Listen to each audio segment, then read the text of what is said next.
Bonjour à tous les internautes, bonjour Président Pendekoka. Alors nous nous retrouvons cet après-midi dans le cadre des causeries avec le président du mouvement Agir Acte, Monsieur Christian Pendekoka, dont l'intitulé est La politique n'est pas un théâtre. Et le thème retenu pour cette première journée est hypercentralisation du pouvoir politique, système de management inefficient et effets néfastes sur le développement. Alors, tout au long de ce direct, le président Christian Pendekoka nous fera un exposé et tout ceci se situe dans le cadre des activités du mouvement Agir Acte. Yes, we welcome everybody for this special event, a live event with the president of Act Agir, Mr. Christian Pendekoka, who has decided to start this initiative in a way to enlighten Cameroonians on some issues, especially as we are in this vital moment in our history.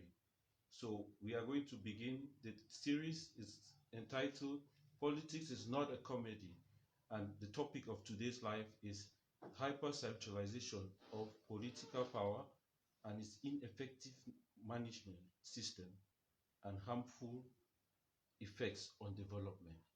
So we invite people to share this live, share with your friends, invite other people to join. You can do also a media watch party with your friends for this very, very important moment where we are going to listen to Mr. Christian Pendekoka enlightening us, giving us 40 years of his experience in Cameroon so that the young people could learn. So over to you, Mr. President.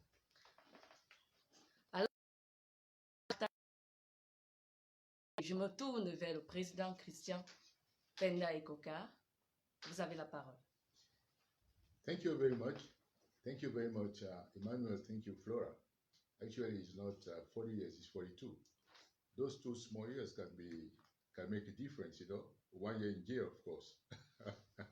And so I would like to thank everybody, my young compatriots, for whom we are the fighting is for them. I say one time that we are not going to save the fight of for them to fight it.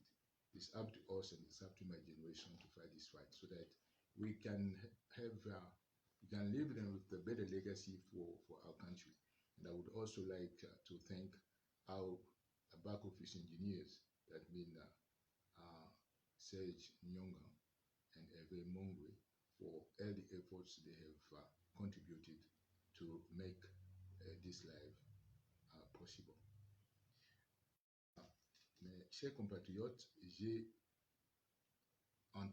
voulu cette série, n'est-ce pas, intitulée La politique n'est pas une comédie. Because politics is not a comedy. Because sometimes we have the impression that, in Cameroon, politics has just become a kind of theater. When you see political actors coming on a stage and playing for the amusement of the people, politics has just become a kind of end by itself. But politics is not a comedy. Politics, the political act has a real impact of our life. And the meaning of politics is about the life of the people. And so it's so much important for us to be very conscious about the importance of politics in our daily life. And, in day-to-day life, the way we are waking up in the morning, the way we are working, the way we are raising our children, the way we are eating, the way we are accessing food, we are accessing potable water, we are accessing electricity, we are, riding on the roads and so on and so forth. Politics is about that. So politics is not a comedy. Pour ça qu'il est très important de comprendre que la politique n'est pas un théâtre. La politique détermine clairement la manière dont notre vie est menée. La politique détermine le sort de chacune de nos vies, n'est-ce pas, individuellement et collectivement. Parce que la politique va déterminer comment nous allons accéder à l'eau potable, comment nous allons accéder à une formation convenable, comment nous allons accéder à un logement décent, comment nous allons rouler sur de bonnes routes, comment nous allons, n'est-ce pas, pouvoir mener une vie heureuse. N'est-ce pas? C'est pour ça qu'il est important que nous prenions conscience de la forte corrélation entre les acteurs et les institutions politiques et la dynamique de prospérité, de pauvreté et de pouvoir. Mais, permettez-moi, mes chers amis, avant d'aller dans le vif du sujet, nous sommes dans un pays où très souvent nous aimons le Congo-Ça. Donc, j'ai souvent entendu, quand les gens parlent de moi, même sans me connaître, que voilà quelqu'un qui est aigri, voilà quelqu'un qui est frustré. J'aimerais vraiment dissiper, n'est-ce pas, toutes ces informations et vous mettre en confiance.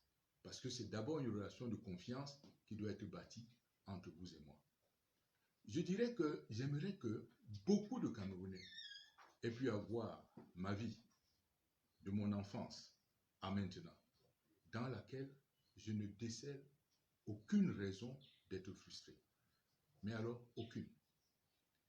J'ai été élevé dans une famille avec des parents aimants, absolument aimants. Et j'ai pu avoir une naissance, une enfance heureuse. Et j'ai pu avoir des parents. Mon père était parmi les premiers cadres de la Banque centrale et a été directeur d'agence de Banque centrale à l'époque, avant même que la Banque centrale ne se transforme. C'était d'abord un institut d'émission avant de devenir la Banque des États de l'Afrique centrale. Donc, je ne vais pas rentrer dans le détail pour comprendre que j'ai plutôt eu une naissance et une enfance avantageuse. Mais ce que je tiens à souligner, c'est que dans cette famille, dans ma famille, l'éducation de mes parents était mue par un principe. Ils nous disaient, les privilèges que vous avez là doivent créer sur vous des devoirs envers la communauté. Voilà l'esprit dans lequel j'ai été élevé. D'ailleurs, à un moment donné, j'ai même eu le désir de devenir prêtre, pas à cause de cela, mais bon, après j'ai eu des relations un peu difficiles avec l'Église, hein, vous comprenez ce que je veux dire. Mais, qu'à cela ne tienne, je voudrais dire que j'ai vraiment été élevé dans l'esprit que les privilèges que j'ai, n'est-ce pas, créent en moi les devoirs.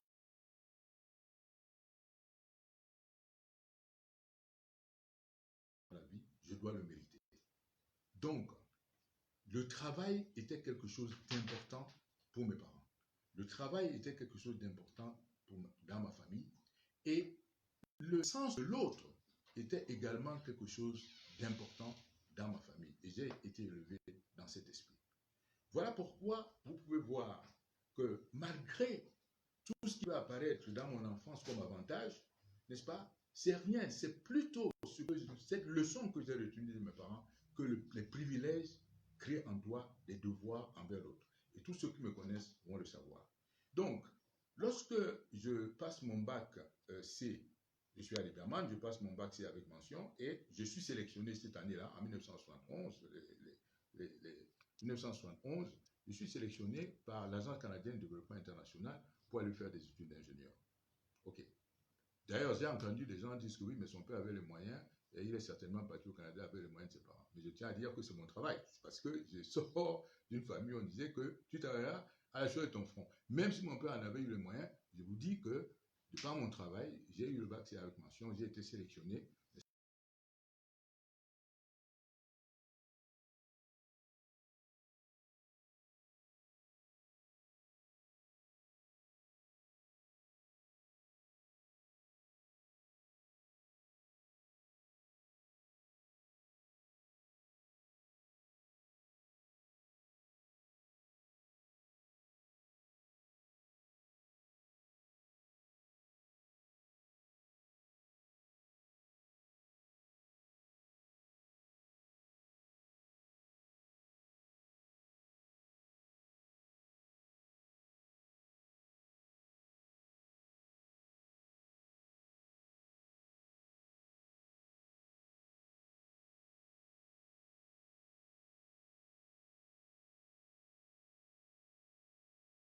D'investissement, j'y mets une douzaine d'années, n'est-ce pas, que je termine d'ailleurs, une dizaine que je vais faire comme directeur des études et projets, n'est-ce pas, je vais développer un certain nombre de projets à la SNI, le chantier naval, entre autres, des projets agro-industriels, des projets agricoles, des projets dans la pêche.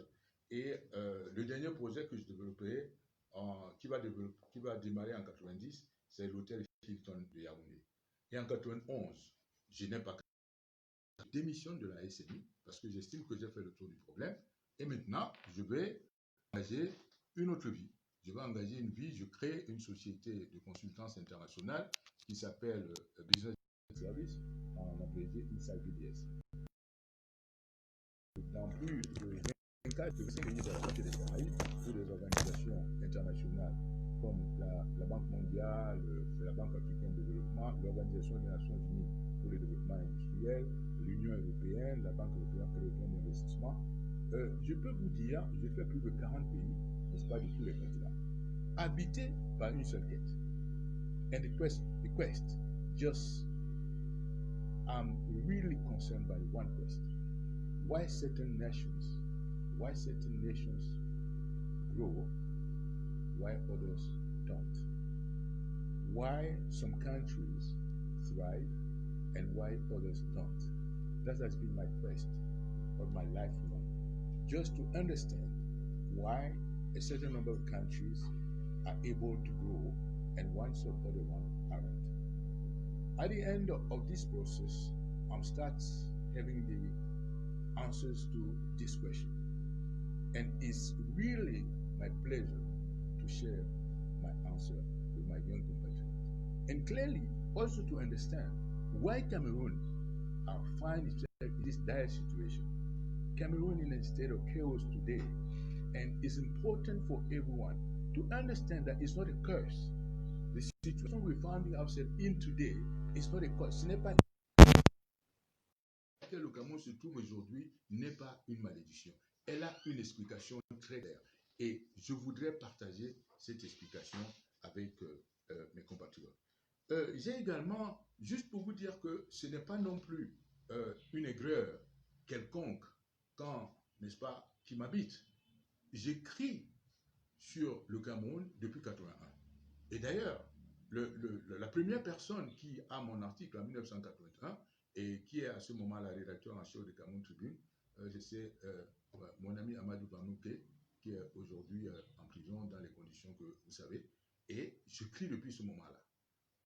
Et alors, en 90, d'ailleurs, Eric Kingé et Charles Dongo vont me faire une interview avec Amani Bieleux et le regretté professeur Roger Gabriel Lep, lorsque nous sommes en plein, n'est-ce pas, dans la crise des années 90. La crise des années 90.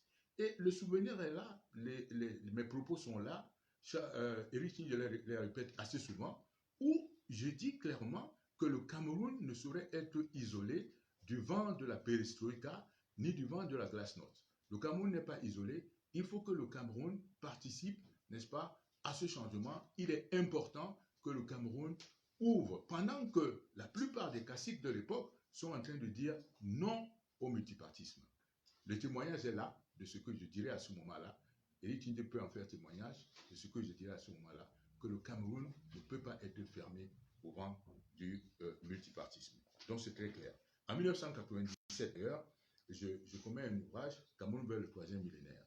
Donc, ces ouvrages sont là, où je dis, c'est à 3 ans de l'abord du 3e millénaire, je partage un certain nombre d'idées au bénéfice de mes compatriotes, mes jeunes compatriotes, pour les préparer à être armés des outils nécessaires pour affronter les défis du XXe siècle.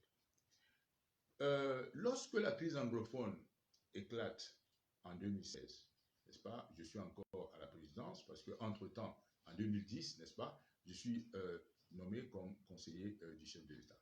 Mais en 2016 déjà, dès que la crise anglophone éclate, je commets un autre ouvrage et je commets un autre article. Cet article est un article important parce qu'il détermine ce que l'autre, n'est-ce pas, tournant que ma vie va prendre.